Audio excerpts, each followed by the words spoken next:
fitness for all of us means different things, right?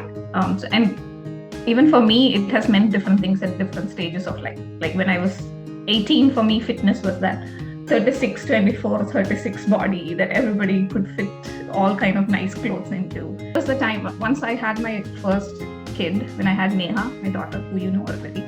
Yes. That's when you realize that your body doesn't changes so much that it feels like you're in somebody else's body, right? Like, this is a body I don't recognize. People don't have the awareness that once a woman gives birth, her body will change. She will put on weight. So that was like all the brutal comments. I mean, I've heard comments before, but this was a new set of brutality, right? Like, yes. Hey, you gave birth 3 months back, but you still look 9 months pregnant. Those kind of comments. She washed my nightie. And Neha was probably days old. Like after the 20th day ceremony is when you go to the husband's house, right? So she's like less than 3 months old. So she washes my nightie and then she hangs it up and then she looks back, and this is the maid who's working in my in-laws house, right? And then she looks at me and says, I thought this is like the underwear of an elephant. In Malayalam, okay? She's like saying his numbers changed, his cholesterol came down very well. His sugar is now in the normal range. And but one example that I usually give to others, right, when I talk about FHY is when you're in college, you learn a lot by yourself, but you learn the best when you're explaining something to somebody else. Okay? Like, correct. Oh, here is the problem, here is how to solve it, and that's when you learn it better. Yeah. With FHY, it was the same thing. Hello and welcome to the episode 1 of Real Conversations with Real People. My name is Liba and I'm the co-founder of Fitter and Healthier You.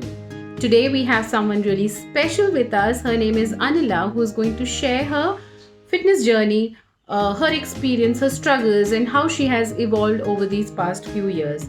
So let's all welcome Anila to this episode and get into the story that she has to share. Hi Anila.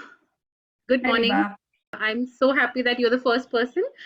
So welcome to this interview, and let's start this with the first question, and let's understand who you are, where you're from, and what's your profession, and things about you, basically. Okay. First of all, thank you for giving me the privilege to be the first one to be interviewed. I don't take that lightly. So thank you. I'm Anila. I am basically from Kerala, India. But now I live in USA, very close to Washington, D.C. And I have been an IT professional for the past 20 years. Wow, that makes me feel old, but 20 years. So yes. I started my professional journey like any typical Indian software engineer, from college to TCS, then to the US. So it's been a journey. And here I am now. I have my family is here with me, husband, 2 kids. I'm the mom to a teenager and a 10-year-old. So life's busy. But overall, yeah, that's me in a nutshell. Wow. So continuing from here, I just want to know what led you to make these, or what led you to fitness and health and into this journey. Was it any kind of pressure that usually we have that forces us to get into some kind of fitness or your health regime, or was it your own decision to work on yourself? What led to this journey? Okay. Fitness for all of us means different things, right? And even for me, it has meant different things at different stages of life. Like when I was 18, for me, fitness was that 36, 24, 36 body that everybody could fit all kind of nice clothes into. When you're 25, once you have a kid, it's more about, I want to feel good. It's not just being thin, but I also want to be, I want to recover from my delivery and, the whole postpartum struggles that we face. At 30, 35, it's more about, oh, my joints have started to ache. Stairs are not easy anymore. Plus the added tension of stress of work. Plus you're sitting in front of a computer for a good part of the day. That has started adding up. So at that time, fitness was more about being able to move freely. The kids were growing up, so being able to play with them or, catch up with them, run around with them. And now it's more about how do I how do I maintain this so that as I grow older and as everything starts slowing down, I'm not limited because of things I could have taken care of when I was in my 40s, right? So at different stages, fitness has meant different things. I've always been an active person physically, which means I've done, when I was a kid, I used to do dance. When I was in my college, we used to walk around a lot. Like generally, I was not a person who would sit still. It would be a lot of physical activity. Once the kids came in, I've never gone to a gym per se, but I've tried to do it at home. And because during my dance journey when I was a kid, yoga was a part of everything that we did in dance.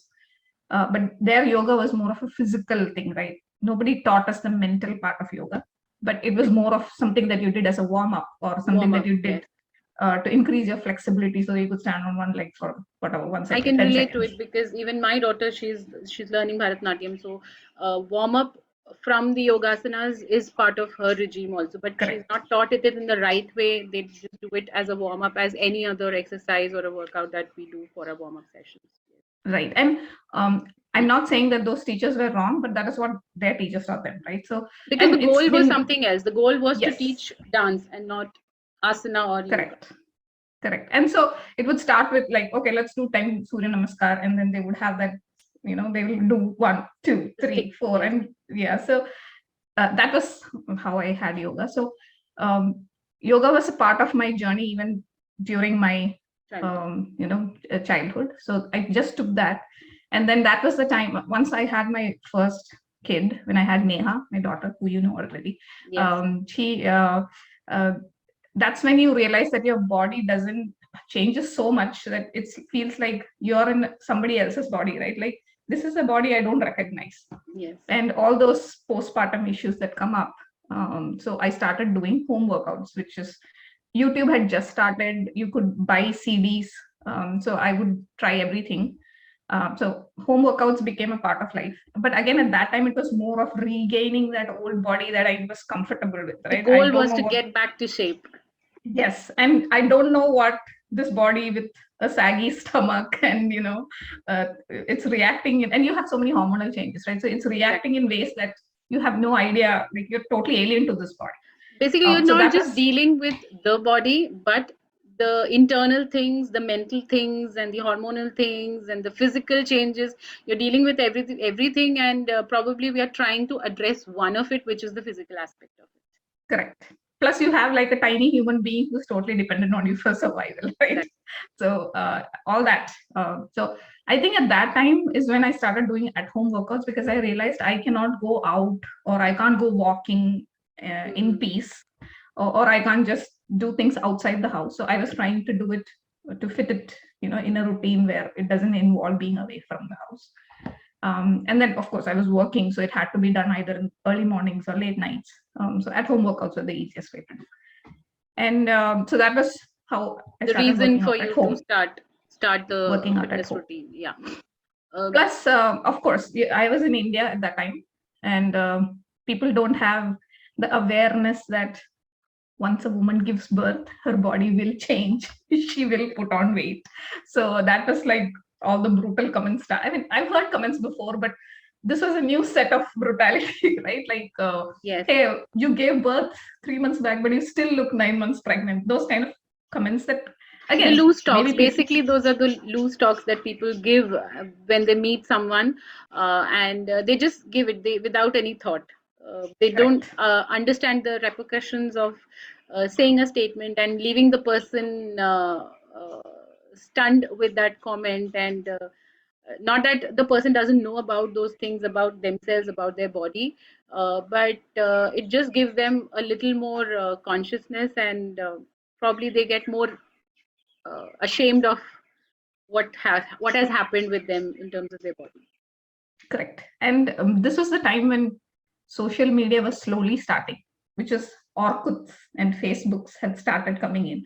So you're seeing other people more than you would. I wouldn't say more than you would like. I mean, I'm very good. I'm happy to see other people put their updates, and I'm happy to see people happy. But then when you are in a period of change, you automatically start comparing it with other Parents. people, right? So I am seeing my people of my age who just had a baby, looking exactly like the way they did before the What they baby, were. and they're all like so well put up, and they look so pretty, and I was like, Probably there's something wrong questioning with why me. is that I am not coming back to that? What is stopping me from going back to that old self of me? Exactly. And it's almost like you start believing yourself that there is something wrong with you, like you are unworthy, or you are the problem. So You're not good and enough. yes, exactly. And I have never had that talk to myself saying you just pushed a whole human being outside, and then you're feeding and taking care of that human being. But at that age, you're not equipped to deal with such Probably it has emotional. to do more with the generation that you and me come from, where that kind of awareness or that sensitivity of the people was very, very less, or more, probably I can say close to nil, where Yes. they're sensitive about how they interact with a woman who's just given birth, or probably not even birth, but someone who is not in a right frame of physical body. It is not because we like it this way. It has happened for whatever XYZ reasons, but they don't understand when they say certain things to them. And as I said, just comment with a loose talk or a loose comment. Correct. Yes. And there are so many incidents I still remember. And I think I remember them very clearly because they have inflicted some kind of trauma in me internally. But there are so many incidents, right? When I was at my husband's house, there was a lady who used to wash clothes, and I was brought up. I mean, I was brought up in a way that we would wash our own clothes. Like we didn't have a maid who would wash our clothes. So this is obviously a little more uncomfortable for me to get somebody else to wash my clothes itself. So she washed my nightie, and I mean, Neha was probably days old. Like after the 20th day ceremony is when you go to the husband's house, right? Right. So she's like less than 3 months old. So she washes my nightie and then she hangs it up, and then she looks back, and this is the maid who's working in my in-laws house, right?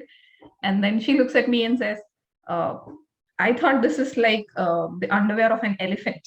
In Malayalam, okay? She's like saying, this is like Anike underwear tacha pole. So, and she laughs. I also laughed.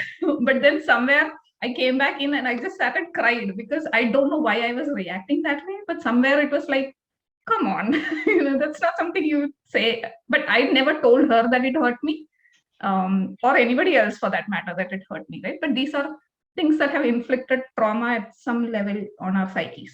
Trauma which probably happened somewhere in the past as well, which just Yep. triggered that moment with the comment coming again and making you realize that there is something wrong with you.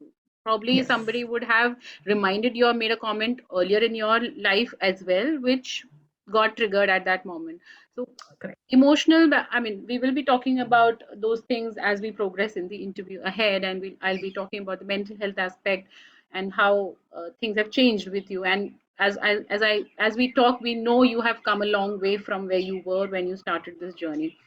So Yeah, I so mean, coming back to like why I started, right, how I started with FHY. So these are all like how I decided that I'm not going to go out to a gym. Like I would be super uncomfortable to go to a gym and work in the public because the I judgment. already believed, yeah, I already believed that I was being judged or I was unworthy of all this. So which is why I started doing it by myself. But once I moved to the US, it was a total game changer because here nobody bothers what you do, Exactly. or you could weigh like 200 kgs and still wear a bikini and walk around in the beach, and nobody's going to tell you, like nobody's going to give a second look at you, like nobody Right. cares what you wear. Or I'm not saying they're not judgment free, but at least you don't feel those judgmental eyes on you when you're out in public. Exactly. So I mean, there is still fat shaming and a lot of bias here too, but for people like me, it isn't very obvious. Like the judgment doesn't come instantly. Probably it is because of the cultural difference that Probably. and the people are not bothered about each other. Here in India, we are more culturally interlinked and interassociated and interdependent on each other. Everybody knows everybody out here in India, and everybody knows what is happening with each other's lives, and they are more interested in others' life and less in their own. But in foreign countries, even I have observed that people are in their own life, they live their life and they let others also live their life. Of course, judgments do come, people do judge here as well, but the intensity and the frequency is lesser than what we see in India, and that's very Exactly. unfortunate as we say this. Yes. And so once I came here, I started going for group fitness classes, right? Like Zumba was a craze at that time. So I started going for Zumba. They had, some certain Pilates and a lot of group fitness was there. And so that my office had a gym that offered group classes, and there was a yoga class to that too. So there was lunch hour yoga. So I started going to those yoga classes. And slowly I started feeling more comfortable in group settings, right? And then the pandemic hit. So that was 2020 March, which means there was no more group fitness being done. But again, I wanted to be in a like I understood that doing it by myself at home, looking at videos, is different when you derive some energy from being in a group class, right? Right. So once the pandemic hit, the first 3 weeks were very nice. We were at home with our kids, and after that, we were Gathering, like enjoying, eating, like no. spending time. So that was a stage when I was like, I can't do this by myself. Like I can go out for a run, but I need a group setting. So Sangeeta, who was my classmate in college, I used to see her post about FHY.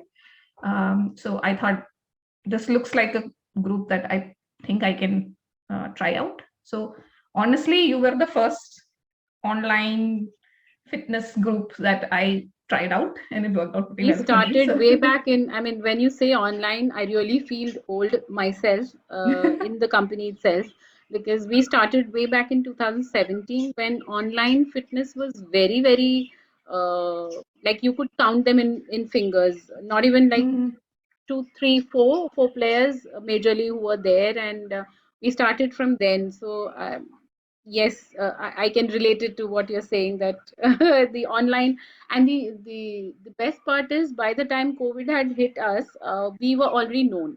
So we were mm. already established, and we had already crossed 3 years of being in that online space, and that actually helped us in during the COVID. Yeah. So then I reached. So at that point, I was also struggling a bit with meal planning, and obviously the COVID in the US they call it the COVID-20, which is the COVID-20 pounds that you gained while you were in quarantine. So in the US it's pounds, and people Right. weight is measured in pounds. So I hadn't gained much, but I was missing that whole group setting connection. So I also reached out I initially started out with the meal plan because I needed a structured way of eating. Correct. Staying at home the whole time it was getting a little too much.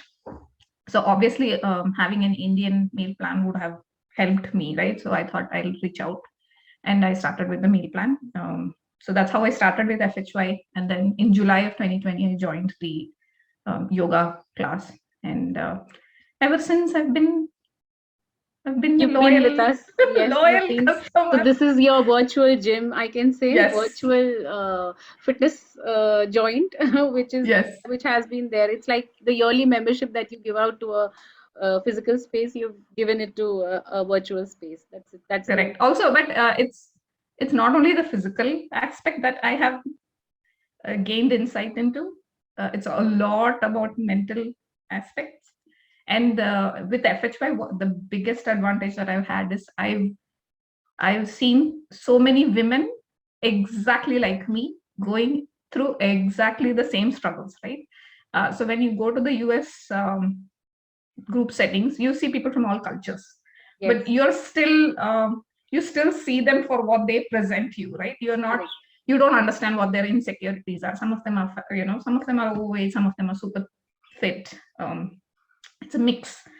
So I barely connected to. I mean, they were all my friends, but I never connected to them as somebody like me. Right? They were all different. But when it's only in FHY that I met like 25 plus 100 plus women in the exact same mindset position and with the exact same struggles, like during calls that we have, right, when we talk, Correct. sometimes these women talk about identical mindsets or identical thoughts that I have had. Identical problems, identical guilts, identical shames, identical yes, insecurities that I have also like experienced in last 5 years with.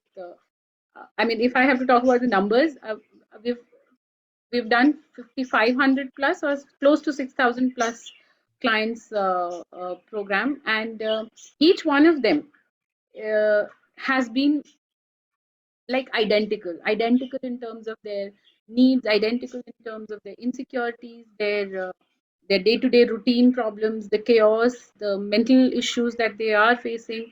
They might be different situations, but at the core, the core remains same for yep, most of them. Like 80% of them, the core remains the same. yep. And so that made the biggest advantage was that I realized that I was not alone, that I was not the only one going through these problems. There is nothing wrong with me for thinking that way. And that I had a group that I could talk about who would understand it because they are undergoing the same thing, right? There is a difference between talking about a problem and having somebody just listen to it and talking to about it to somebody who has actually undergone Sharing, it yeah. by themselves, right? So yeah, that was the game changer for me with FHY. So Amazing. that's been the journey. Okay. So now that you pointed out that you've already shared the associations that you've had, like you've done your own nutrition plan with us, you've been part of the yoga classes. If I'm not wrong, you've done group programs as well. So I've done, so I myself have done a meal plan, an individual meal plan, like a 12-week meal plan, Yeah. customized meal plan. I'm part of the yoga group. I've done a challenge, a fitness challenge that you did Group last challenge. January, group challenge that you did last January, and that's me. And some of the workshops, like the Shank Prakshalan workshop that Yeah, Smita detox. did. Yeah. Yes, the detox, I think there was one more workshop that I can't remember, but The yes, self-love, there have the been self-love, the yes, the self-love. self-love workshop. So all those were I usually try to participate in most of the workshops because they're very helpful, and I try to get people to sign up too because I myself We've do that. also, I mean, you were also part of the talk group that we had Yes, in yes. between, where we just opened our hearts into one of the topics that we wished to talk, and you were also part of that. And that actually, that session that we did for a very brief time did open up a few of you, and that was a very beautiful session actually for me also personally to relate to things. As you said, when you see that they are also going through the same kind of problems, I feel okay, I'm not left alone, I'm not the only one who's struggling with these issues, and my issues are probably much smaller than compared to what they are going through at this moment. So you feel that your problem is not less, but this is not that big an issue in your life, which probably makes it a little bit more bearable for you, like you know how to deal with that. And so I'm sorry to interrupt you, but one example that I usually give to others, right, when I talk about FHY is when you're in college, you learn a lot by yourself, but you learn the best when you're explaining something to somebody else, right? Like, correct. oh, here is a problem, here is how to solve it, and that's when you learn it better. Yeah, With yeah. FHY, it was the same thing. When somebody else was telling me about a problem, or not telling me, but telling that group about a problem they were facing, I had an outsider perspective, right? So I would come up with solutions that I could apply to my own life. Like these are things that I wouldn't think about, right? But when somebody else was telling me the exact same problem that I was having, I would be like, oh, how do I solve this? And I will come up with a solution or at least a good answer to give. And then later realize that, why don't I just apply this to myself too, right? Why did it not click to me? Why did I not come up with this? So you're so harsh with yourself that your inner voice is so critical of you. And the benchmark. Yes, and you fail to see the solutions that are actually within yourself, right? So that those sessions that you were talking about were a little bit like revelations to me about things that I knew within myself. Actually, it's more to do with women. I feel that we put ourselves into that benchmarking every time that I have these many tasks for the day, the to-do list that we make for ourselves, and we try to excel and tick every point that we have made for that particular day or for that particular week, and we want to excel in each and everything, and we want a validation from the person to whom we are doing that to do work, for Right. whom we are Right. trying to do that work, whether it is cooking a nice meal for your kids, you want a validation in return as love or understanding or respect from them. And when you don't get, because you've already set an expectation in your head, okay, I'm giving this and I need in return from them these things, then only I am enough, I'm good, I'm doing the best. And in that race of getting that best rating, we exhaust ourselves, and we, as you said, we forget to look at the basic things or the basic solutions to our problems, and we try and outpass our own parameters. So if I have done well today, I'll try and do probably 2 miles extra tomorrow for that same thing. So that kind of exhausts us, and we put ourselves into that benchmarking system, and as you said, we fail to find solutions to simple basic problems. Yep. And yeah, so I have to say this before I forget it, right? When we go to group classes and you do yoga with other people who are at various levels of yoga, right? You always feel inadequate, saying, "Oh, there is always somebody better than you." Right. Everywhere, with our perspective, right? In FHY, the first two classes, both you and Smita, would always say, "Do what you can. The rest will come." And so Yes. that's a big thing to actually tell yourself too, right? That, oh, that is not your goal. Like that, uh, standing in a twisted pretzel is not the goal. The goal is to get started. Take one step at a time.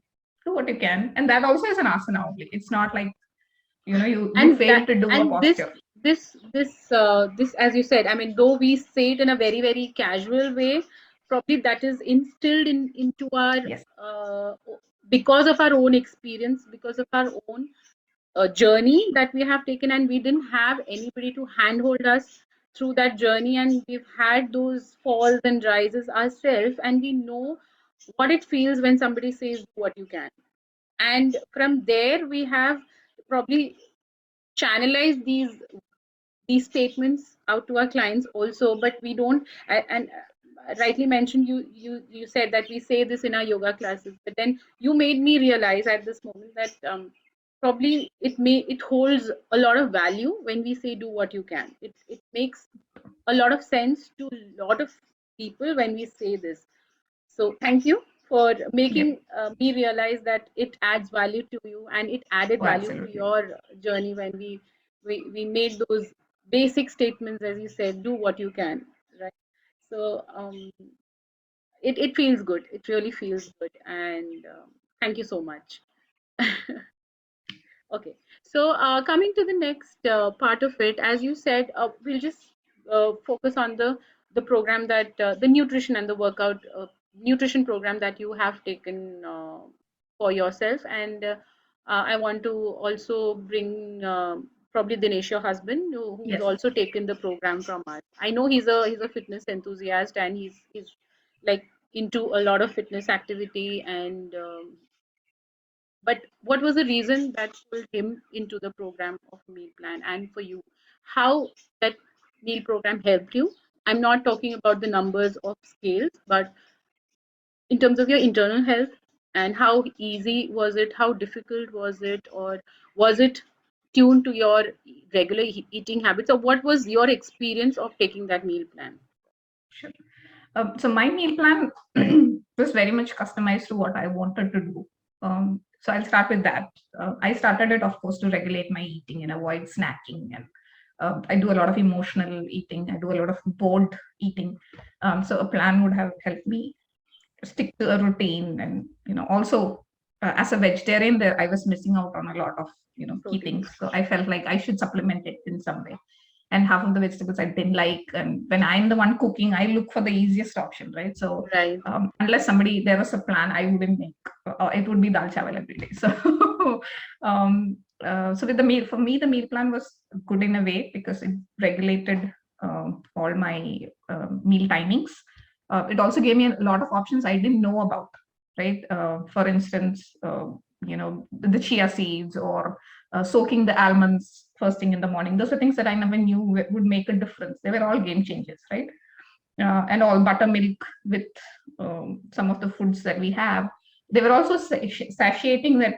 Otherwise, while I'm having lunch, I would be thinking about what next to have, right? What's the next snack that I can have? So, but when you're full in a way that you're full, you don't think about your next snack. So that was a big difference for me.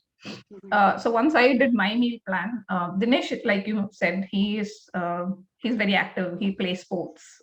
He's generally and I remember he was already in his ideal weight range. He was yes, and already he's got one of those bodies that will, like, he can eat anything and he won't put gain on weight. So appearance wise, he appears healthy and I appear to be the unhealthy one. But then when you do blood work, right, when you do actual blood, all the cholesterol and all the lipid profiles and all that, he is much like, I am the normal one. He has a lot of issues. So he was at a pre-diabetic sugar level. He had high cholesterol. That was always been a problem. Yes, I remember. So even though the fitness was contributing a little bit to reducing those numbers, I knew that the meal plan would help him in a much better way. So when we went to the doctors, they also said, I don't want to put you on medication since you're already active. Try to tweak your meals. But all the doctors here said low carb, right? And the first thing about low carb is no rice. No rice. And my husband, I'm not that much, but we're from South India and from Kerala. So people get headaches if they don't drink tea, right? My husband gets headaches if he doesn't have rice. So he said, there is no question of leaving rice. Like, don't tell me to do that. Ask me about the tea and the rice. So whenever the doctor would say low carb, they would give a list of items and they would say you have to cut out rice and you have to cut out, all the things that basically everything that you should join, right? So you're not the only one. We've had so many clients who have the first interaction when they do. I mean, you know how we work. The first consulting that we do with you before you choose the program, where we understand your basic lifestyle in a briefing, and the first thing that they say, "Oh, I'm so and so weight, and I don't want rice. I want to omit rice. My doctor has suggested to cut completely rice." People with diabetic condition, they have come with 185, 190 kind of numbers onto us, and they said, okay, no rice. And we've given them rice throughout their program, and they have come down to their 120 and 110s with the program. Yeah. So with Dinesh, that was so I told him, try the meal plan. We signed up for the 12-week. So I showed him my meal plan. And he kind of approved it because it had all the ingredients that he was looking at. And then, so he was like, okay, let's do the 12-week. Let's try it out.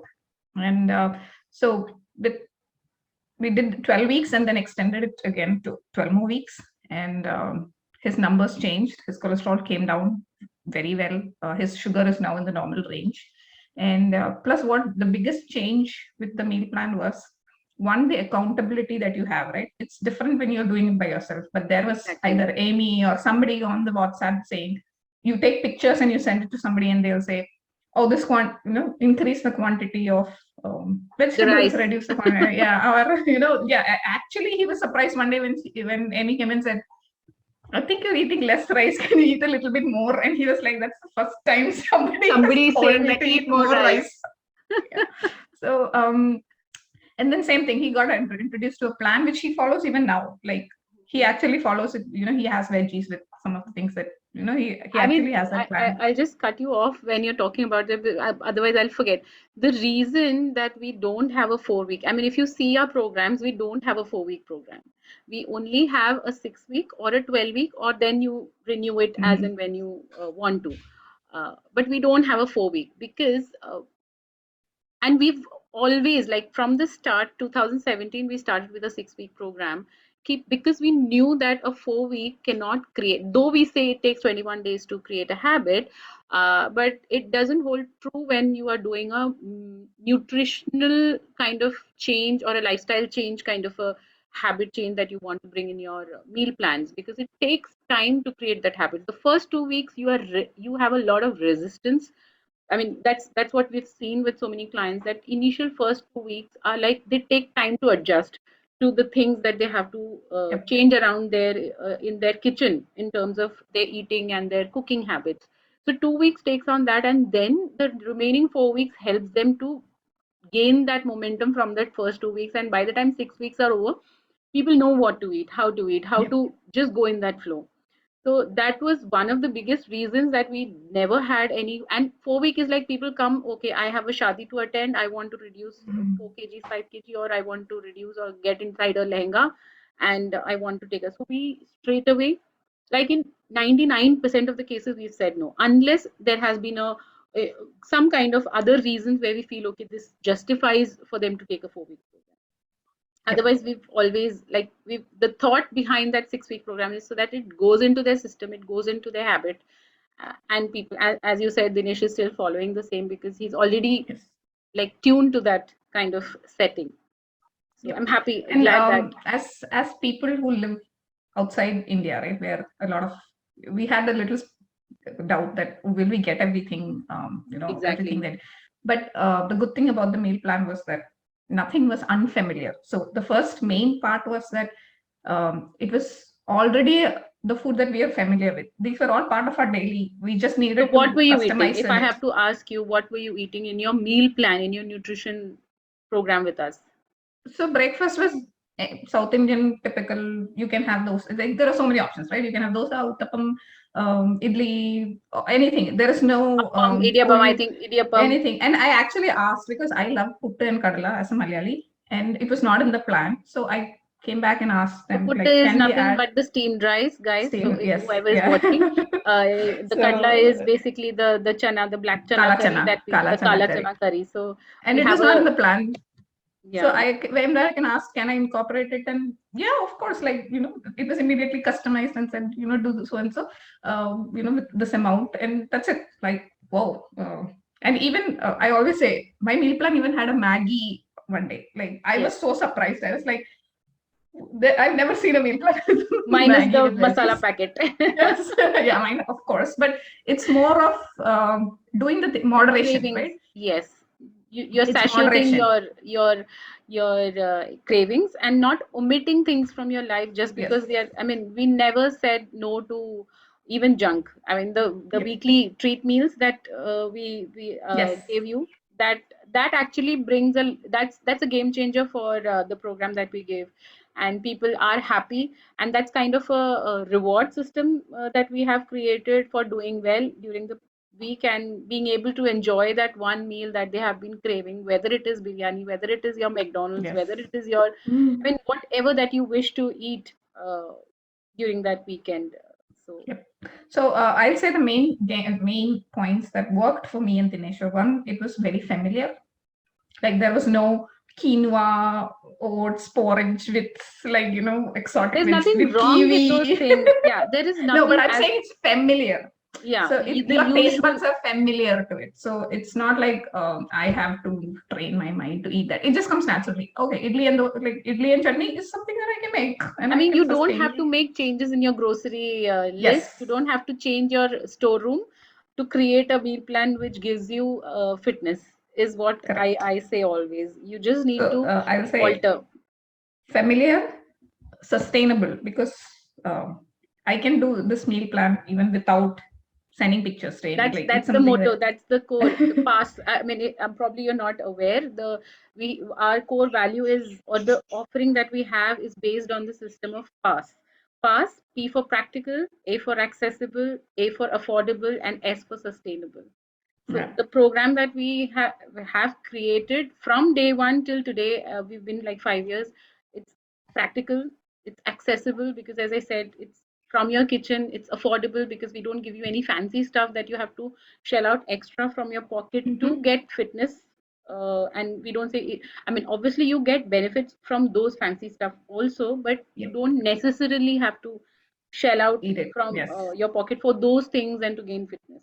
And of course Yep. sustainable because you're eating the same things what you've been eating all your life, so you will continue to eat till you die. Yes. Yes. And they were good. Establishing a routine with food was a Exactly. good thing to do. So I think that is why it worked. It was not some crazy. And again, one thing I have to say, during my meal plan at least, the word calorie is a trigger for me. Like if you say you don't eat this because this is high in calories, then my mind will like focus only on that word called calorie. It's Never like ever saying, don't during, imagine the elephant. yes. During mine and Dinesh's meal plan, never was the word calorie used. And I remember this distinctly because once Dinesh wanted to have papadam, and it was not in his meal plan. And Dinesh is from Guruvayur, where papadams are made, so papadam is in his genes. So he asked if he could have a papadam, and I was like, in my mind, I was like, oh, now they're going to come and say it is very high in calories, High you can't calories. eat it. Yeah, but instead the reply that he got was, papadam has a lot of baking soda, it has a lot of Salt. preservatives, it has salt, so it takes time for it to go away from your system. It affects your body a bit in a negative way. So we would prefer you avoid it, but if you can't avoid, like if you have to have it once a day, that's fine. But not ever once in the response did a mention of, you know, it is high in calories, so you can't eat it. Come on. Which is like, and I actually remember telling this to Dinesh, right? I expected them to say it's very high in calories, but instead they gave a response that Dinesh's mind agreed, saying, yes, Correct. it appears to be a toxin. So okay, I probably try to limit it, but Correct.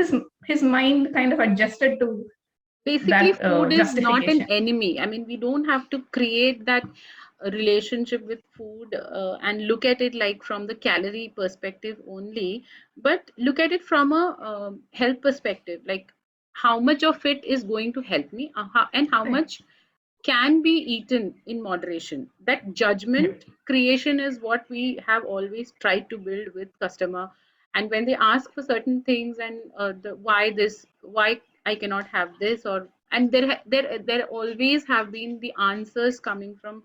I mean, so far we've tried always to cover all those questions in the right scientific and the most relatable manner, and not just Yep. mention it, as you said, in the calorie perspective. Or we have never, if you see our plans, we never mention the categories also, saying that this breakfast is this much calorie, Yeah. your total meal plan is 1400 calories or 1500 calories. We've never mentioned like from day one, and we don't mention it even when the client asks, because it doesn't depend on how much calories we are offering you. It depends on what kind of activity you're doing, what kind of body mechanism you have, what results you had last week, and this week what is that is going to work with you. So it has always been based on the need and the eating habits.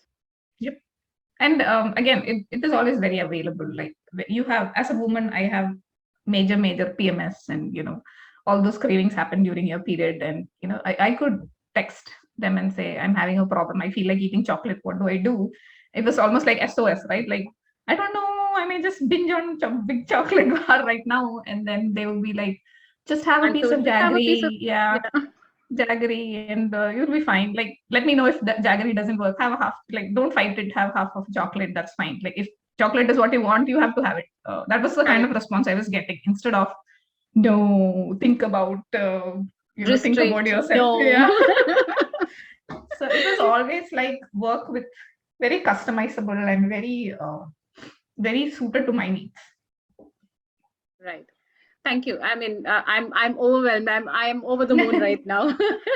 As you say these good things, and it's always good to hear about yourself. And I acknowledge, I take all that from the FHY family, and from the entire client support team, and from the nutrition team, and from the founders side. I give you a big hug and big thanks for that You all wonderful, deserve it. wonderful feedback.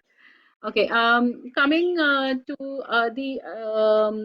the yoga part. So you've also joined the yoga class and the meditation classes. That not the meditation, but the meditation as part of the yoga classes that we do. And Neha, your daughter, was part of these classes. Almost a year, I think she was with us, and Yes, yes. due to her classes and the time differences, she she had to leave.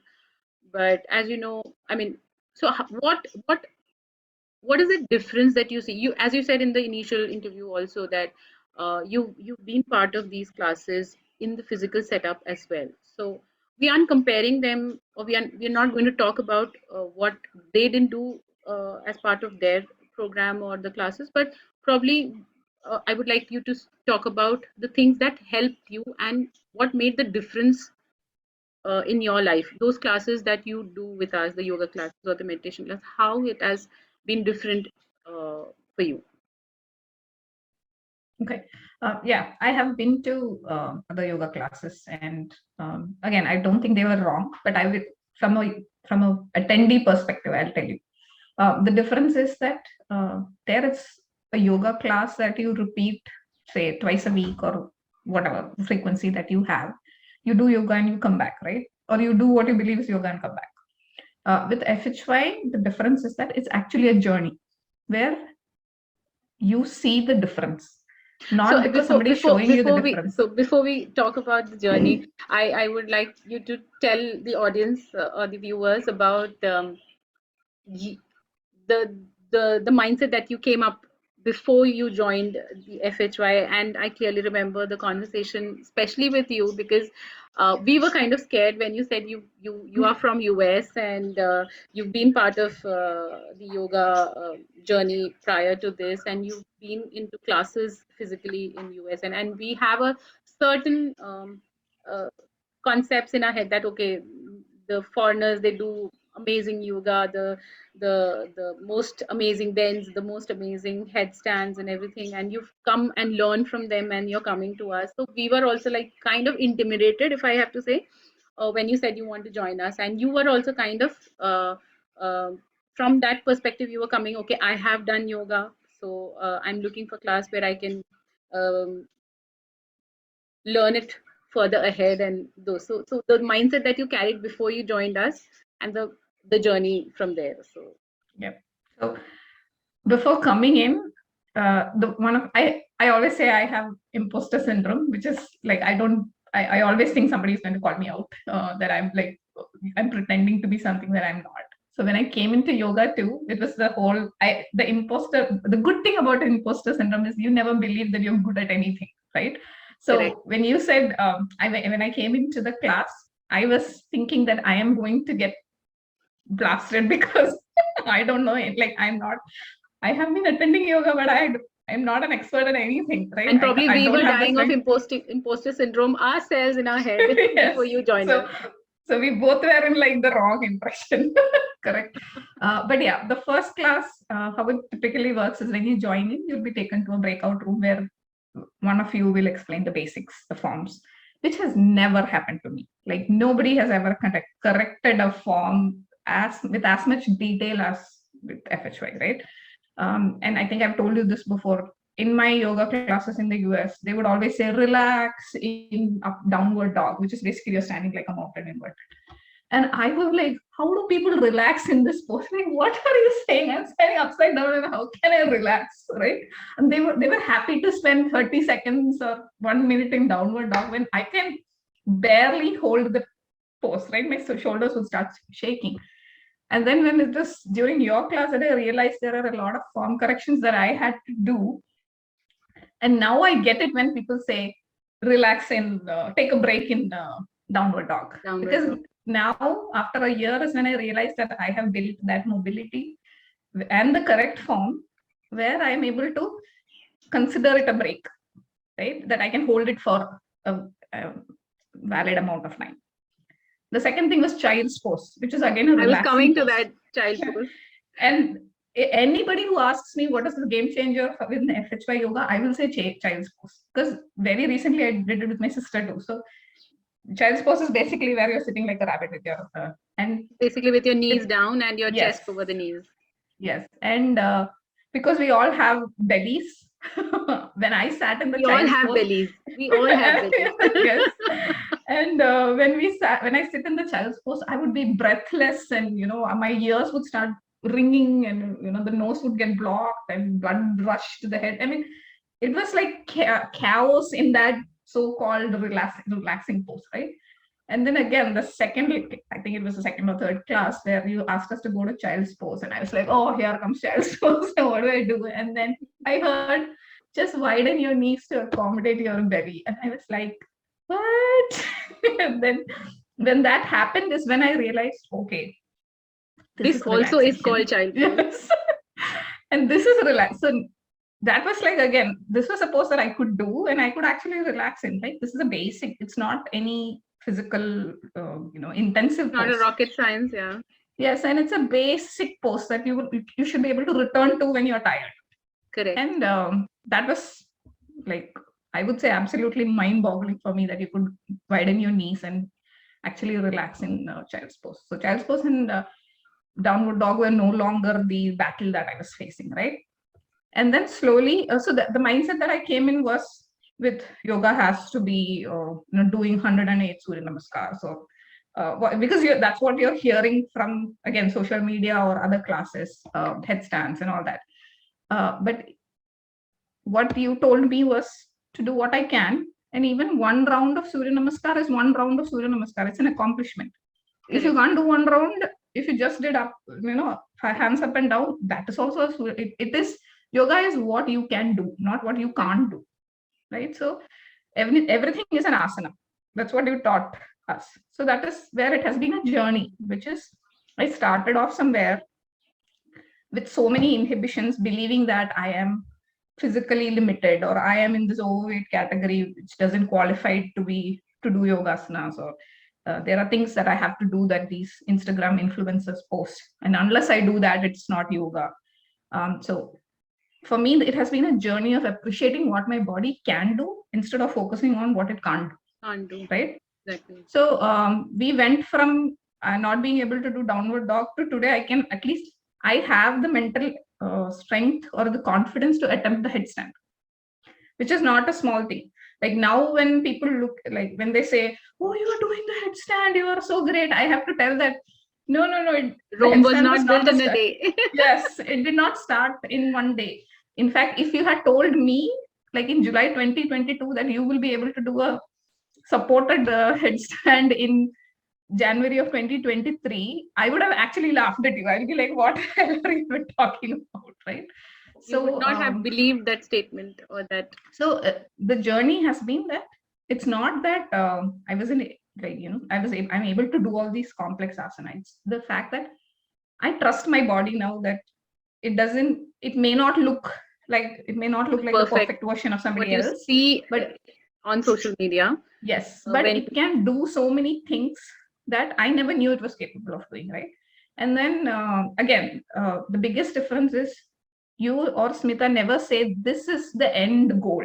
There is no end goal, right? The goal is a moving target. It looks different for different people, right? Exactly. And exactly. it's okay to not be able to do something. Like I still can't do like the shoulder stand, the sarvangasana. And there are people who do it beautifully in our session, right? Some people pick it up in the first session you do. But then the old me would have said, "Oh, I'm inadequate. I can't do sarvangasana. I'm a failure." But I should give you that compliment as the viewers are watching.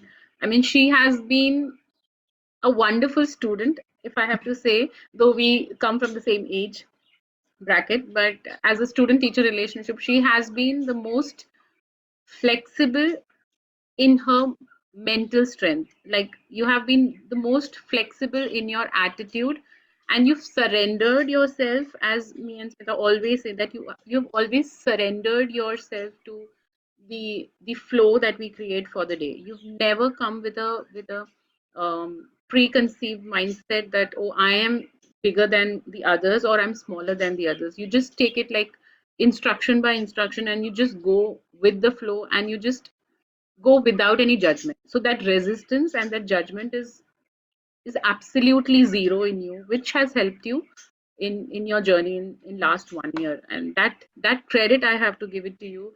And the audience and viewers who are watching this, they should know that, I mean, even in the mental space, these are the two things that the mental health experts also say, that once you give up your resistance and the judgment factor in life, a lot of suffering that happens because of whatever XYZ reasons becomes zero.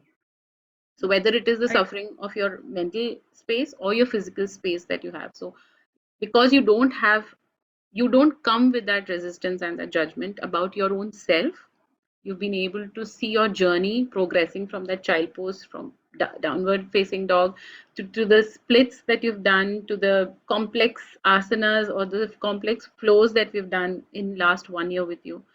That has been the major reason for your success. I would say that you have reached this stage. So it is not about your physical appearance, as you said. It is not about your fat percentage in the body.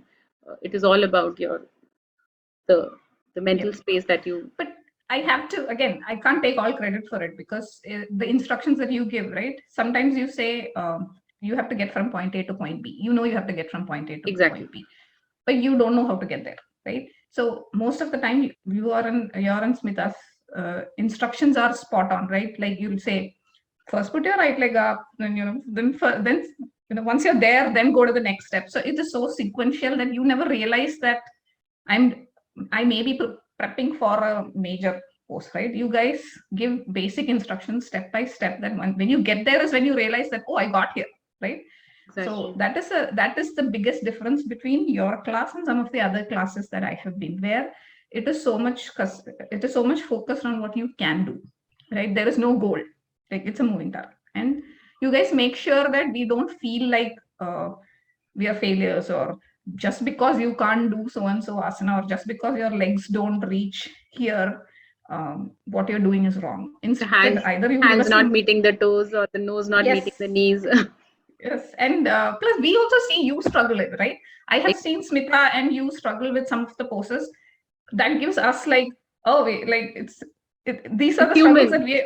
Yes, this is all, like we are all in the same journey, right? So there are some things you can do that Smita can't do. There are some things that Smita does awesome that you can't do, and so it all makes us in the same boat. Which, like you said, you don't come into class with an air of superiority, saying, I'm this hotshot yoga instructor who can do so and so. So you guys look up to me. Or there is no air of something achieved that we cannot do, or that we are all the same level in a class. So that, I think, is the biggest game changer in FHY yoga. Thank you so much, Anila, for those. I think I will not sleep tonight as we wind up this session today with you. Okay, so coming to the probably the last part of our discussion today, uh, talking about the workshops that you have attended on self love, the self acceptance work that we've done, the meditation sessions that we take you through, over the breath work, the awareness work that we take you through. So tell us about something about your mental calming process that you've gained in these uh, classes, and do you feel a change in the way you handle relationships at your personal and the professional level? Has this helped you in those spaces with these mindset Yes, workshops that we've absolutely. done? So every day we do some, like every yoga class, we do some kind of, I wouldn't call it a workshop, but it's It is not like a always small, like, yeah. So it's never been like, oh, just breathe in, breathe out, sit with yourself. It's always something like you and Smita come up with some kind of specific meditation technique that kind of draws you inside and makes you look at things that you wouldn't have otherwise paid attention to, right? You both have come up with so many new things that I've never done before in a pranayama, or it's not just the usual breathing techniques. It's a proper meditation, and you never get out of focus because instructions are coming in. You yourself are realizing so many things. You think you have some out of body experiences that you never had. So even in our usual weekly yoga sessions, it is part of our practice, which has greatly changed the way I approach anything related to my fitness And or mental I, wellness. I would just add this one point, that we've also made sure that meditation doesn't look something that only few people can achieve. In meditation, also, we've made it sure that people realize that it is a journey from a simple awareness to realizing that energy vibrations that you probably have reached at this stage, it was not the same thing that you would have experienced on the day one of your meditation. So that Yes. also is a journey. It is not something that you can sit with a meditation music or a guidance by your, I mean, you sit by yourself and you get into the meditation and a no thought zone. it also has its own journey. So there also you do not judge, do not resist that process. That is something that I think I would like to add from my side, that we've made sure that people don't get overwhelmed with the word meditation, Yes. because that actually Yes. kinds of intimidates a lot of people and takes people away from meditation or these workshops, which I have seen specifically to the community that we come from. Right. Yeah, I agree. And if you had told me that the first 15 minutes is going to be meditation like 2 years back, I would be like, I'll join after 15 minutes because I can't sit still. That was usually my thought. But you're not sitting still during that meditation. At least in the initial 15 minutes and the last 10 minutes of our sessions, or initial time, whatever that small period of time, it's always a different technique. There is like it's not just sitting still. You look inside, you truly look within yourself. And in our, at least for me, in this mice in the wheel situation, where every time your brain is overwhelmed with a checklist of things to do, right? Like you have to do this and you have to do this and take care of that and take It's like that that 10 hamster in minutes. the stuck in the wheel. Yes, that's what the mice in the wheel. So Yeah. we're all running, but we don't know what we're running for, and the running never ends either, right?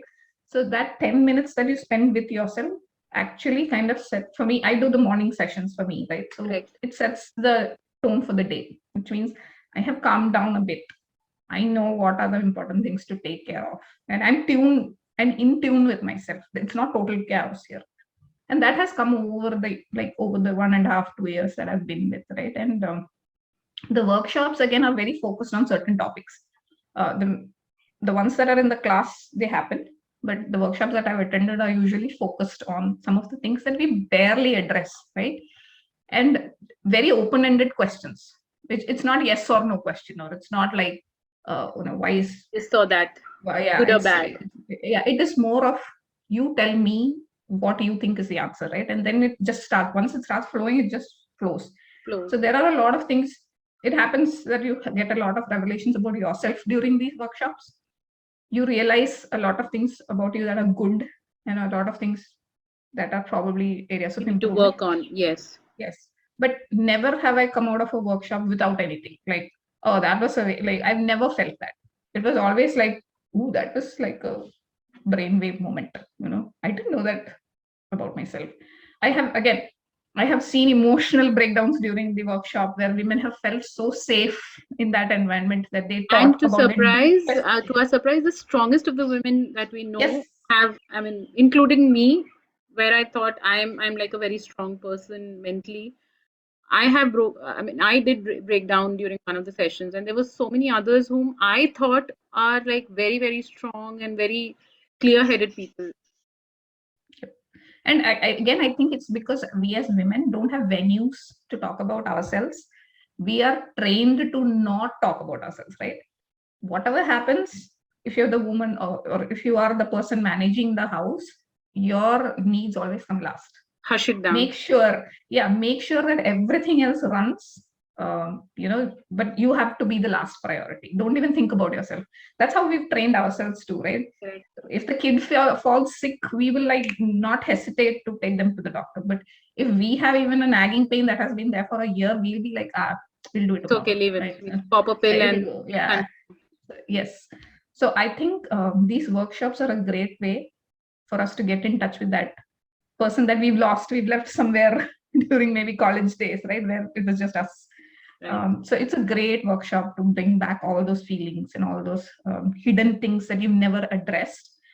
I'm not saying every problem gets solved in these workshops, No. but you at least get an awareness that, oh, Awareness. there is something that is triggering.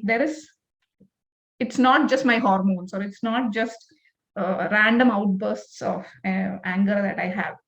There is something deeper. And sometimes these workshops help you to focus or zero in on that. Most of the times, these workshops are kept with the goal of either getting to know the whys of the problem or what can be done for that problem. Even if we don't get into the whys, because getting into whys unearths a lot of other things as well. Initially, we don't try to get into the whys, at least get the what can be done to that particular situation. Okay, we make them realize, okay, this is something that you are going through. First thing is identification of that problem, where most of the time we are not even aware that we have a problem like that, somewhere lying in our head, in that mental space. And how can we address it if that occurs again.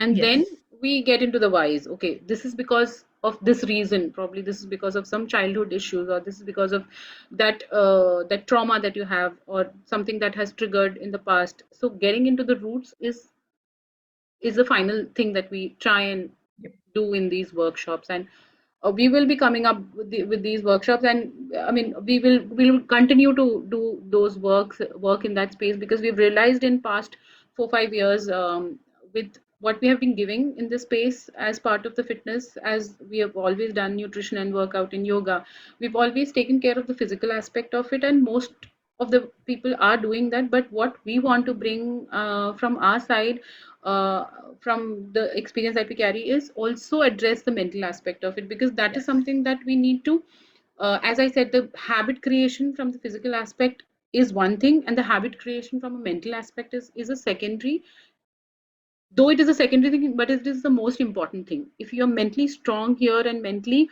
aware of your own present moment, what you're doing and what you're going to achieve in terms of your goal, and if you're emotionally regulated in your head, you can do whatever goals that you can reach, whatever goals that you want to reach, whether it is your fitness, whether it is your professional, whether it is your personal space. So this mental aspect is something that we really want to bring out and want people to talk about it. And I'm really glad that you talked about that part in your childhood journey, where you spoke about what pushed you into this space, and what were those triggers, and why you thought that you needed this space, and what difference you saw when you brought yourself into this journey and you got associated with us, and the things that you've seen within you that has changed personally and mentally for Yep. yourself.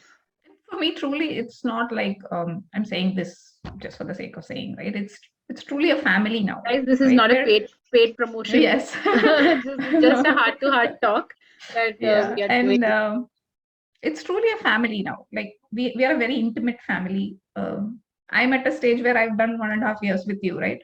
So when I look at beginners coming in, I've had so many friends coming in, my own family. My daughter has come in, my teenage daughter. I've seen the physical changes to her too, and the mental changes to her too while she was doing yoga. So when the beginners come in, I feel I'm not saying I feel obligated, but I understand. I see them, myself in them, right? So when somebody expresses and they feel safe to express their frustration that I can't do this, like my leg doesn't go that way, and then most of the time one of us will come up and say, "Don't worry, we were also there." Do what you can. Yes. And then I see the relief that they have, because they're like, okay, then maybe I have hope, you know. Yes. And that is why I see a lot of these. That is why I call it a family, because we're truly taking care of each other without realizing that we're taking care of each other, right? It's just the thing we do. So it's truly a safe space for me where I can come in and just be myself without worrying about how I will be perceived, or oh, I have to meet these standards to be here. So for me, it's like a safe space that I like to share with other people. Like I maximum I try to bring in some of the people that Right. I truly think need it. Not for the physical fact path. The physicals things are just an added bonus. I think it's more mental than physical. True. So if I have to talk about, just to brief you, just give a brief of what belief system that you have changed from, like what is the before belief system and what is the now belief system that you carry for the health and fitness space? What is that you have changed from your old new to the new you, and what is the best, as you said, you've seen in this journey? For me, the biggest thing is that acceptance of myself, the way that I am, without having to change anything, right? That is the biggest change belief system, that my own impressions about myself were made with all the negative voices that I had accumulated over the years, right? And one of the profound things, I think it was you, Liba, who mentioned it, that in our weakest moments, the voices that we have in our head are not of the people we love, it's of the people who have hurt us, right? All those things True. that we have imbibed. So my belief system was made up of all those things, which was, you can't do this, you're not worthy, you have to do this to be accepted, you have to be in this club to be respected and all that. Over the past 2 years, what has changed is that those voices are going down, and I can hear myself, like somewhere in there, that 8-year-old kid who was unaffected by anything, I can hear that voice now. That's like a huge difference. I'm not saying it's completely gone and I'm like miraculously become somebody else, but I can hear that voice now saying, don't listen to them. Like, that's not who you are. This is That's not the reality. Yes. Or I actually go back to some of the instances saying, remember how you believed you couldn't do that asana, but then you were surprised that you could do that asana? Like, even the real life situations, I can hear that voice saying that right now you believe you can't do it, but try it one step at a time. Maybe you will get there. If you don't get there, it's fine. So again, like I said, it doesn't happen 100% of the time, but it happens more frequently now, which I think maybe at some point that voice will become the louder voice, and the bad voices will. I'm not saying I don't think I'll ever get rid of the bad voices, but at least the loudness of the good voices will come up, which is what I'm trying to tell other people also when they go on the journey, right? Don't just give up the first month because you couldn't do some things. Right. Keep at it. Give at least like 6 months. Correct. And that's when you will actually start noticing changes that you didn't have. May not be physical, mental. So that's my change in belief system. Thank you. And coming to the last question of this session, what is that one advice, or what is that advice, one or two or three, whatever that you have in mind, that you would want to give to the audience or the viewers who are watching this and going through this similar circumstance or situations in their life, in terms of their journey, on how to look at this journey or how to start their journey towards their fitter self, or a healthy. I mean, we never say weight loss. During the conversation we did not talk about all those things, because that's as we always say, it's a byproduct of what you do as part of that journey. But if somebody has to start this journey, what is that advice that you would like to give? Do what you can. The rest will follow. Exactly. But for me, it is get started somewhere. The smallest, the biggest marathon starts with that one step, right? So get started, do what you can, the rest will follow. And don't listen to any advices. Only listen to yourself. That would be my biggest advice. Like, don't look at all these influencers or those well-wishers or people who want to advise you. I'd say don't listen to those advices. Do what your gut tells you to do, and you'll get there. And as we always have propagated ourselves, or we've always sent this message to our audience or the clients who come to us for any kind of program, that one thing that we always say, look at this journey from a point of view that what you're learning out here today with us is for your lifelong journey, is something that you want to do it till the time you are able to walk with your legs and your work with your hands. Till the time you're able to do that, you should not be a liability or a burden to someone else, and you're healthy mentally and physically for your own good, not to impress, not to get judged or liked by someone. I mean, that's something that we've always said, that this journey has to be a journey forever. It is not a journey of 6 weeks. It is not a journey of 12 weeks. It is not even a journey of losing that 20 kgs or 30 kgs or 1 kg or also. It is about you being able to do the things that you would like to do till the time you are alive. Yep. That is one thing. And not our worth. The biggest mistake we do is we measure our worth in kgs. That is, I think, a basic problem for everybody. Like, if you're 55 kgs, you're worth it. But if you're 75 kgs, you're probably not worth it. All those measurement in metrics is a problem. And don't fall for gimmicks. Yep. Yes, very true. Thank you so much, Anila. I think it was a fabulous. The first interview that we've done so far is you, and I'm glad it happened and it started with you.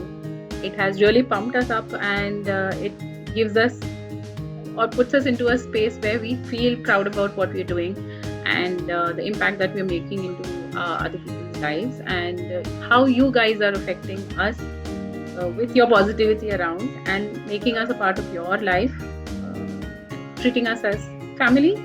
And thank you so much. Hope you have a great day ahead and have a wonderful year ahead with us and personally for you as well. Thank you so much.